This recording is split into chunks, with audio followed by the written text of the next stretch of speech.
네, 여러분 안녕하세요. 네, 테라피틱스 말씀을 드립니다. 여러분 한 주 마무리를 아주 기분 좋게 했습니다. 자, 이 상태에서 오늘 말씀 좀 드리고자 하는 부분은요. 예전에 작년이죠. 그러니까 작년 4월 같은 경우에 꼭지점을 찍고 조정을 받기 시작해서 네, 이 정도 권역에서 이제 물량이 있었던 그런 모습이 나타났었죠. 네, 예전에 4월 달이라고 한다면 이 지점을 얘기하는 거예요. 근데 이제 지금 그 지점을 향해서 HLB 테라피틱스가 가고 있지 않습니까?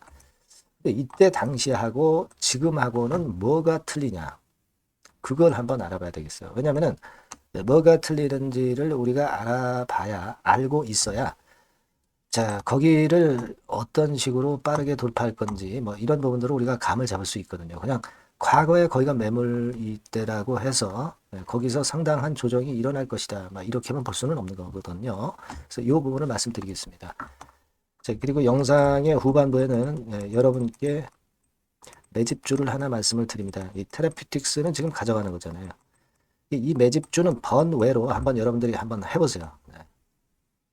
큰 소득이 있을 거로 저는 봅니다. 네, 아시겠죠? 네, 그렇게 말씀을 드릴게요.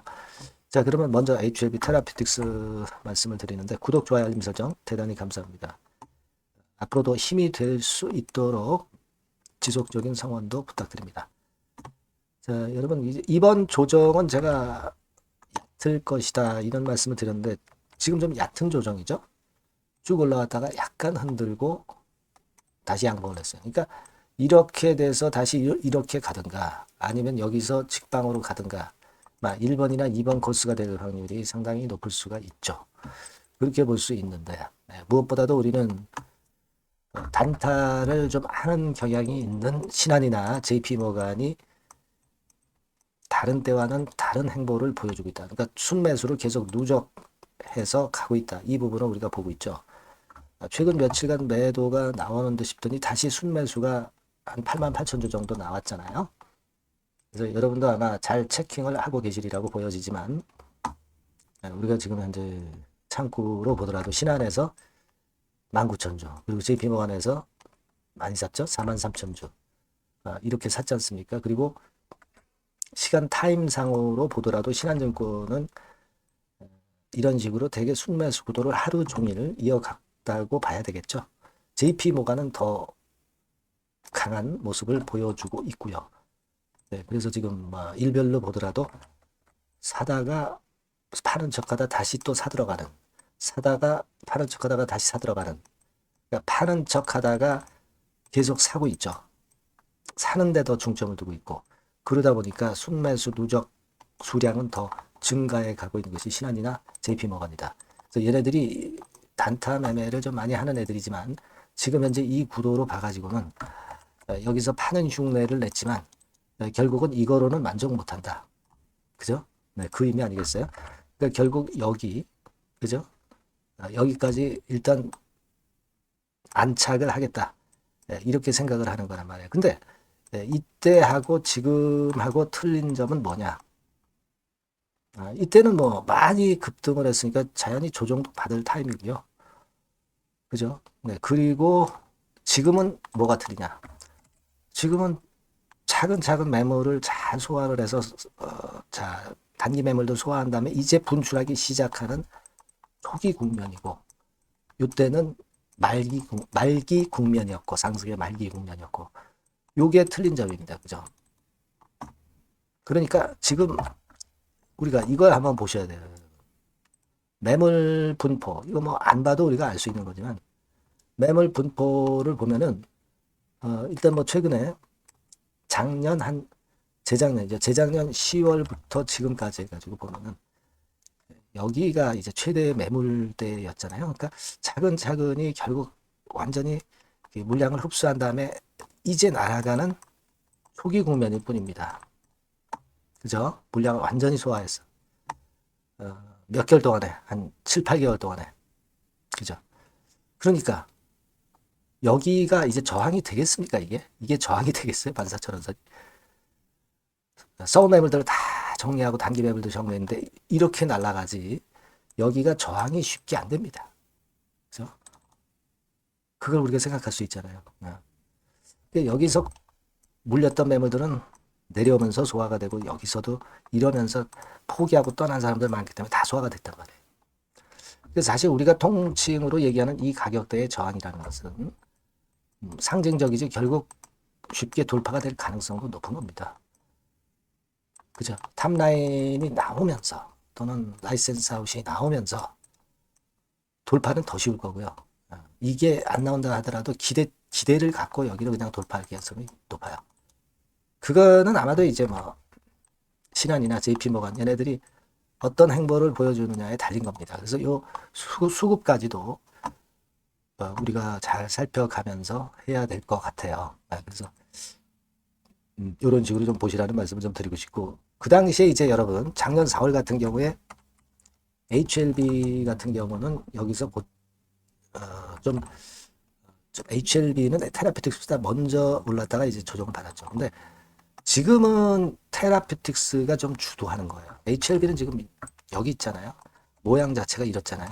이렇지 않습니까? 근데 테라피틱스의 모양은 뭐 제가 말씀 안 드려도 더 모양이 좋다는 건 다 아실 거고. 그때는 테라피틱스가 가리지널이었지만은 지금은 오리지널이다. 이런 얘기입니다. 그게 차이가 진 거예요.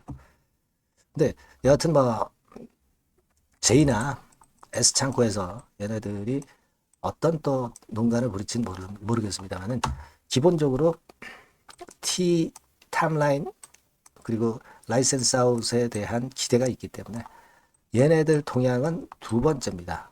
근간은 중심은 이 탑라인이나 에로에 두고 가는 거예요. 하지만 2번도 우리가 참조해 가면서 생각을 해야 될 거고요. 자, 요건들에 대한 앞으로의 그 정보나 사인은 제가 꼭 드릴 겁니다. 이 전화번호로 HLB 테라피틱스라고 꼭 문자를 주시면 그분들에 한해서 제가 좀 더 양질의 정보, 순간에 빠른 정보를 드릴 겁니다. 여러분들이 혼자 하면 잘할 것 같지만 결코 그렇지 않다고 그랬죠. 거꾸로 매매하기 쉽습니다. 이 주식시장이라는 데가 한 사람 머리보다는 두 사람 머리가 낫다는 거. 그죠?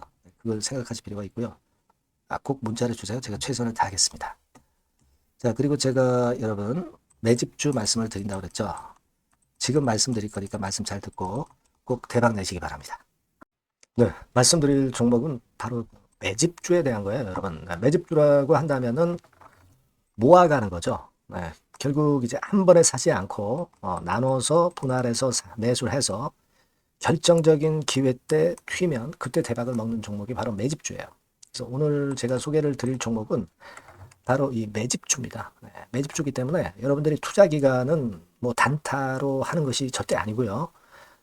한 1 내지 3개월 정도 보시는 게 좋아요. 네, 이게 빠르면 뭐 물론 1개월 정도에 터질 수도 있고 늦으면 뭐 3개월 뭐 이렇게 보시면 되겠고 초창기에 이제 모아가는 겁니다. 네, 그런 매집주로 이제 말씀을 드리는데 주가 자체는 한 2만 원에서 4만 원 선 정도의 적절한 가격선에 있습니다.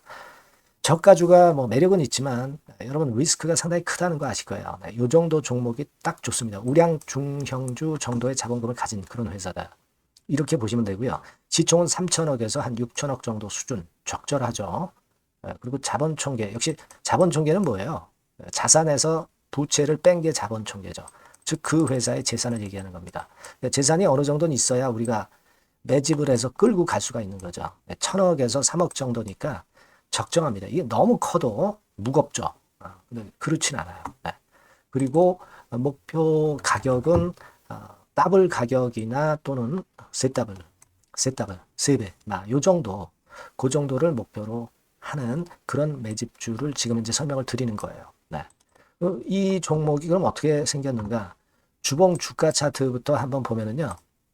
자, 요런 모양으로 지금 현재 전개가 되고 있습니다. 그러니까 한참 바닥을 만들다가 이른바 구덩이를 판다고 그러죠. 네, 구덩이를 파면서 개미를 털게 만들고 거기서부터 쭉 올리기 시작하는 거예요. 그래서 사실 여기부터 여기까지는 한 더블 정도 시세는 이미 냈어요. 네, 하지만 여기서 조정파가 지금 진행 중이고 진짜 승부는 2차나 3차 시세에서 승부가 날이라고 그렇게 보여집니다. 네, 그래서 이런 주봉 차트를 갖고 있는 종목이다. 요거 말씀을 좀 드렸고요. 최대 강점은 뭐냐면은 이제 헤비급 정책 관련주예요. 헤비급. 근데 정책 관련주라고 한다면 여러분들 어떤 걸 생각하시겠어요? 지금 차기 대선을 여러분들이 생각 안 할 수가 없죠. 네, 그 정책이 제일 강력한 그 정책이란 말이에요. 정책 이슈란 말이에요. 뭐 사실 여러분들 잘 아시겠지만 인물 해석 관련주들이 대부분 다 움직였어요. 그러나 정책 관련주는 지금 현재 움직이지 않고 있고 이게 뜨면은 더 클 겁니다. 정책 관련주의 이점은요. 인물 테마는 인물 테마의 강도가 죽으면 바로 제자리 가지만 정책 관련주는 절대 그렇지 않습니다. 조정을 받아도 큰 폭으로 아주 급등하지 않은 이상은 자기 자리를 잘 사수를 해요. 그러니까 좀 방어적인 이점도 있는 가운데 큰 시세를 기대해 보는 거예요. 요건과 관련된 헤비급 정책 관련주 대장이라고 저는 말씀을 좀 드리고 싶어요. 그겁니다. 그러니까 최근 시장 어렵잖아요. 최근 시장에 휘둘리지 않아야 될 거 아닙니까? 그런 종목을 제가 요 정책 관련주 중에서 선택을 했고요. 아까 우리가 본 대로 재무 실적이 역시 안정적이라는 거, 이 부분인데요. 여러분들께 이제 그림을 하나 보여드리면, 표를 하나 보여드리면, 연간 실적 같은 경우가 계속 영업이 꾸준히 잘 나고 있어요. 그러니까 보통 이제 테마주 그러면 실적도 형편없는데 주가만 위쪽으로 크게 올리기 때문에 그 후유증이 엄청 크잖아요. 근데 요게 강점이 있단 말이에요. 그러니까 리스크가 전무하다는 얘기예요. 요게 일단 강점으로 볼 수 있다. 이렇게 좀 말씀을 좀 드리고 싶고요. 그리고 여러분 제가 현금이 이 기업이 얼마나 있는가 요걸 한번 봤더니 현금성 자산이 한 1,000억에서 3천억 정도. 요 정도를 보유하고 있어요. 그러니까 아무런 하자가 없다는 얘기죠. 아무런 하자가 없어요. 그거 우리가 꼭 생각하셔야 된다. 이 말씀을 좀 드리고 싶어요. 그거 말씀을 좀 드리고 싶고요. 그리고 그 외인 기관 매매 같은 경우는 비교적 이제 안정적인 것을 확인할 수 있었어요. 이를테면 이런 정도 상황입니다. 지금 초록색이 기관이죠. 그리고 빨간색이 외인, 파란색이 개인입니다. 이 외인 기관 매매의 영향은 좀 덜 받아요. 그래서 외인이 사거나 팔거나 기관이 사거나 팔거나 그렇게 크게 영향을 안 받습니다. 이 외인 기관 매매는 우리가 중점 변수로 보지 않으셔도 되는데 뭐 그렇다 하더라도 외인기관 매매가 상당히 안정적이라는 걸 확인할 수 있고요. 특히 최근에 기관이 순매수 강도가 엄청 셉니다. 요거는 나쁘지 않은 거죠. 외인기관 매매는 너무 신경을 안 쓰시되 지금 현재 동향도 괜찮다 이거예요. 그겁니다, 여러분. 아시겠죠? 그러니까 요 종목은 아까 말씀드렸던 대로 이제 매집주입니다. 매집주는 살살 모아가면서 결정적인 기회에 대박을 터뜨리는 전략이 유효한 종목이고 그래서 이 매집주를 여러분들께 소개를 드리는 거예요. 그 의도를 충분히 여러분들이 좀 이해를 하시고 제가 뭐 이 종목 딱 드리고 그냥 끝나는 게 아니라 비중을 얼만큼 모아가고 어느 타임에 들어가라 마라. 그리고 어느 정도 시세가 났을 때 여기서는 비중을 어느 정도 떠는 게 좋겠다. 이런 세부적인 전략까지 말씀을 드릴 거예요. 시장이 혼잡할 때 돌파구가 될 수 있는 종목이고 가장 베스트 수혜받을 섹터 공략하는 것이 지금 시장에 맞습니다. 실패 시에 타격이 작아야죠. 재무실적 안정주에서 선택을 해야지 엉뚱한 데서 우리가 쪽박을 당해서는 안 되죠. 그겁니다. 타점과 비중 전략을 정확히 드릴 거고요. 모아서 크게 터뜨리기 좋은 베스트 종목이라고 저는 자신합니다. 여러분께서는요. 요 번호로 매집주 이렇게 문자 주시면 제가 자세하게 그리고 확실하게 케어를 하면서 끌고 갈 말씀을 드리도록 하겠습니다. 여러분들 꼭 참여하셔서 대박 내시기 바랍니다. 매집주라고 문자를 주세요. 아시겠죠? 여러분 감사합니다.